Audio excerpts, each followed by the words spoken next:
Part सी में students मुझे आप लोगों की एक्सपर्टीज चाहिए, आप लोगों की अंडरस्टैंडिंग चाहिए। पार्ट सी क्या है जी? Suppose now that there is not enough internal cash flow and the firm must issue new shares of stock। यानी अब कंपनी के पास इंटरनल कैश फ्लो नहीं है, अब उसको न्यू शेयर जो है वो इशू करने पड़ेंगे। क्वालिटेटिवली स्पीकिंग, यानी अब यहाँ पे आपसे क्वेश्चन कोई न्यूमेरिकल वर्किंग डिमांड नहीं कर रहा, आपका कॉन्सेप्ट डिमांड कर रहा है। What will happen to the vac? तो हिंट देने के लिए आप सी पार्ट को ए से लिंक करो, यानी इसको देखो, इस पार्ट को, और फिर सी को आंसर करो कि इसका आंसर क्या होना चाहिए।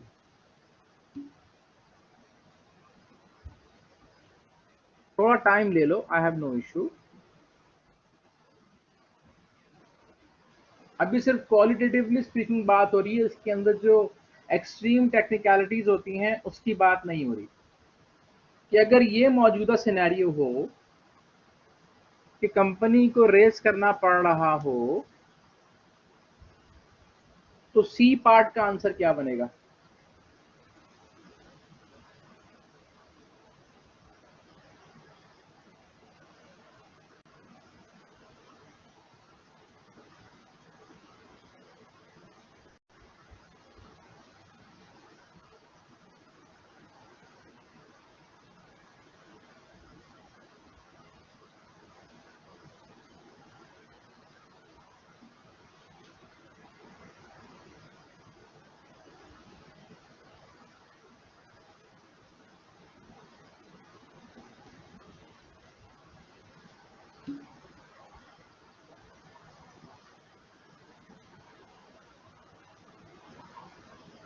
हाँ, साथ बेसिकली मैंने इसलिए कहा ना कि ये जो सी पार्ट है उसको लिंक करो ए के साथ, ए पार्ट के साथ लिंक करो और फिर आंसर दो।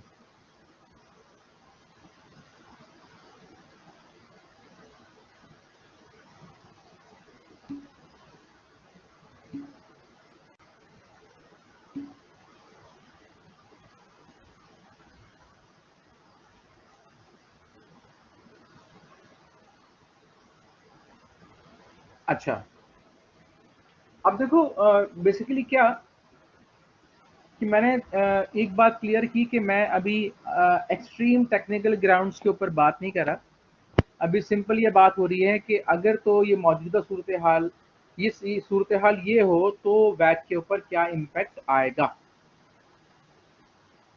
कह रहे हैं जी, देखो यहाँ पे ए पार्ट में क्या कह रहे थे, to maintain the present capital structure how much new investment must be finance by common equity. 30 million required थे, उसमें से 15 मिलियन इक्विटी में से आने थे, 15 मिलियन डेट में से आने थे, ऐसी था। यही कंडीशन आपकी वो सी में पूछ रहा है कि अब अगर ये हालात बन जाएं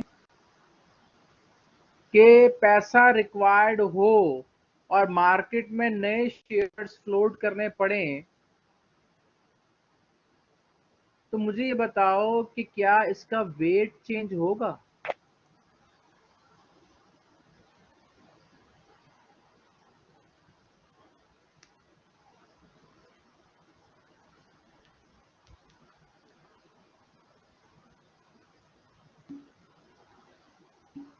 बिल्कुल, इसका वेट चेंज नहीं होगा। क्यों?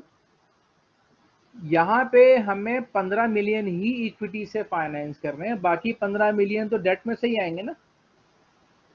तो अगर 30 मिलियन की रिक्वायरमेंट है, 15 मिलियन इक्विटी से निकाले, 15 मिलियन डेट से निकाले, तो वेट तो वही है ना, वेट में तो वो चेंज हुआ ही नहीं। अब जब वेट में कुछ चेंज नहीं होगा, रेट्स आपके ये पड़े हुए हैं, चाहे यहाँ पे अमाउंट 30 की बजाय, यानी मैं अगर इसको बिल्कुल सिंपल करके बात करूं कि मैं इन अमाउंट्स को कर दूं लेट्स से हाँ, 1 मिनट देना। यानी सी पार्ट को एक्सप्लेन करने के लिए मैं ये वाला पॉइंट बना रहा हूँ। मैं इसको कर दूं 30 से कर दूं 45 मिलियन। एक जीरो ज्यादा लग गया। 45 मिलियन। ठीक है, तो यानी अब टोटल जो कंपनी के पास पैसा आ गया वो आ गया 90 मिलियन। क्या इससे ये वेट चेंज होगा?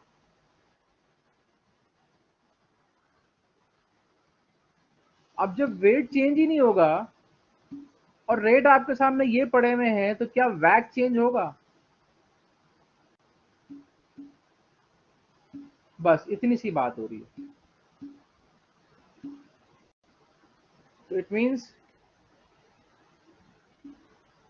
It will not change.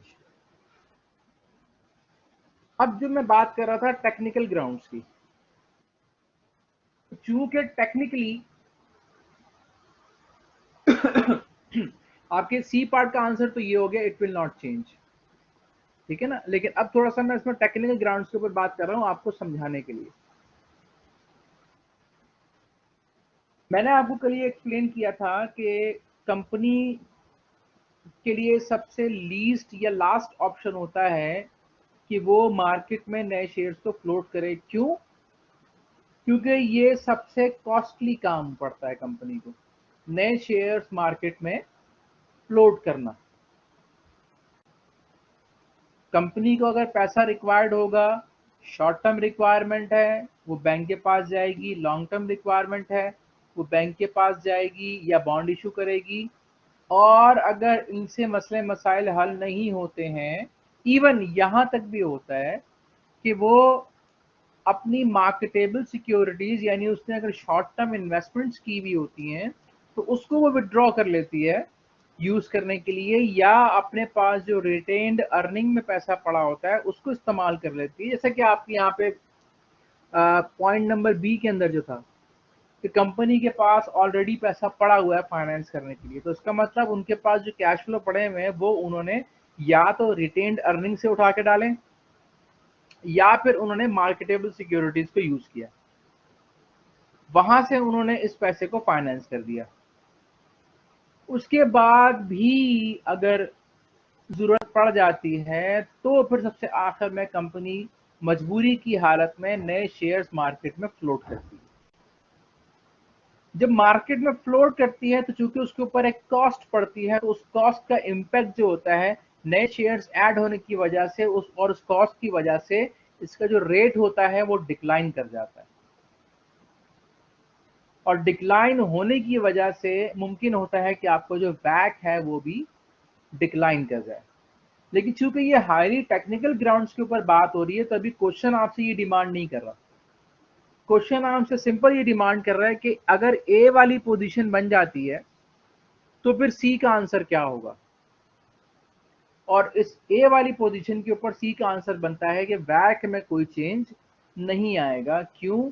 Wait में जब तक चेंज नहीं आएगा अल्टीमेटली वैक में भी कोई चेंज नहीं आएगा, अंडर द कंडीशन के रेट्स आपके यही रहे।